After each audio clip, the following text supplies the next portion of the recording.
дар ноҳияи Рашт ба ифтихори рӯзи парчами давлатӣ чорабинӣ тантанавӣ баргузор гардид.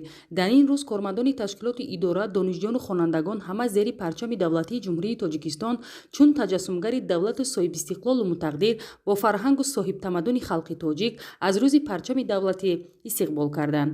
Таъкид шуд, ки парафшонии парчам барои ҳар як фарди солимфикру ватандӯсти кишвари азизамон ҳидоятгари дӯстию бародарӣ, поздоштани анъанаҳои миллӣ, ваҳдату ягонагӣ ва саҳмгузорӣ дар раванди корҳои созандагию ободониро таҷассум мекунад.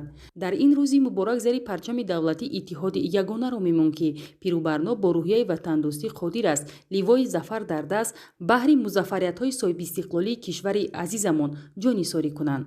дар оғози чорабинӣ баромадкунандагон аҳли нишастро ба ин рӯзи муборак табрик намуда парчамро ҳидоятгари иттифоқию ягонагӣ ва асоси давлатдории Тоҷикистони соҳибистиқлолу рӯ ба пешравӣ маънидод карданд.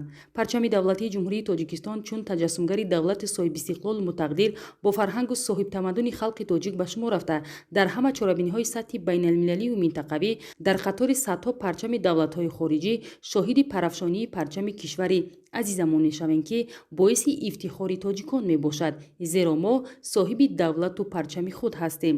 Нутиқон қайд намуданд, ки рамзҳои парчами давлатӣ хеле ҳам муқаддас буда, ҳамзамон он аломату рангҳое, ки дар парчами Тоҷикистон интихоб шуданд, ҳар кадоме мазмунҳои амиқ дошта, дар онҳо агар аз як тараф гузаштаи кишвари мо таҷассум ёфта бошад, аз тарафи дигар чун мерозбари арзишҳои фарҳангию ахлоқӣ, маънавию илмӣ то ба имрӯз ифода ёфтааст.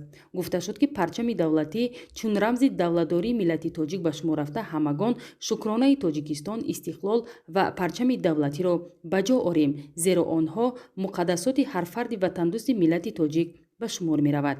дар охир ҳунармандони бахши фарҳанги ноҳияи Рашт бо барномаи рангини худ хотири аҳли нишастро шод карданд.